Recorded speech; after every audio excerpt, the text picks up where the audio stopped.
All right, Dana writes, any rumblings or chatter of issues with the new 325s? Thus far, everyone seems really happy. Now, mind you, there have been people who've hurt their skis and blown up motors, but that's always going to be the cutting edge. That's always going to be the guys testing out parts. That's always going to be the guys who are going to go, how far can we push this? And that's part of it. You know, you can't make an omelet without breaking a few eggs. And that's kind of the case. So, I have not seen product failures. I have not seen mechanical failures where you're like, dude, what were they thinking? How could they okay this part? So far, I have not encountered anything egregious. And I'm pretty happy about that. Because that doesn't happen with a new ski, especially a new engine. So, am I giving everyone the green flag to go out and buy one? I'm still cautious, but I'm not seeing hull failures. I'm not seeing carbon seal failures. I'm not seeing engine failures. I'm not seeing oiling failures. I'm not seeing hose clamps blowing off. I'm not seeing a lot of stuff. So that makes me optimistic. Certainly the RXP-X is a contender for Watercraft of the Year. I mean, it's kind of a shoo-in.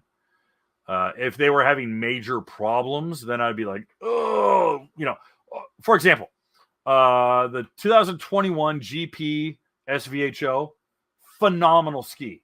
Jerry, Greg, myself, a couple other people I had on the judging, we all said, like, this is Watercraft of the Year.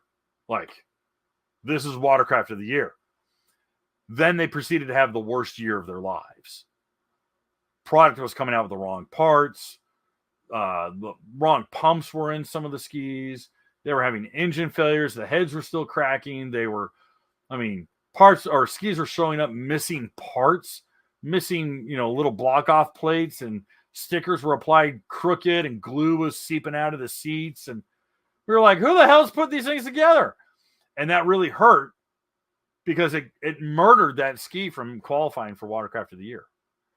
And that ski absolutely should have been Watercraft of the Year. Like, to this day, should have been Watercraft of the Year. So that was a disqualifier for that ski.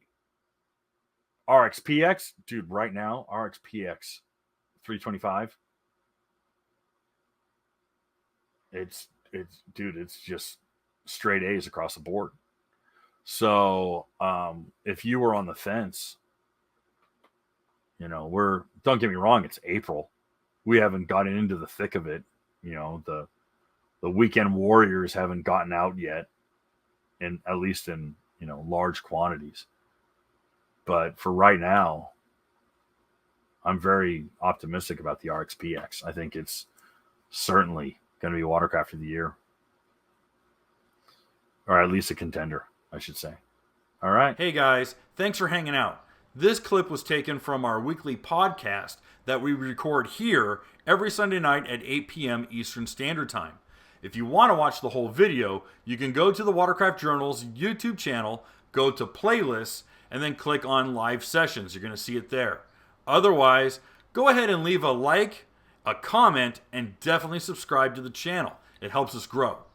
And again, thanks again for watching our videos, and we hope to see you soon.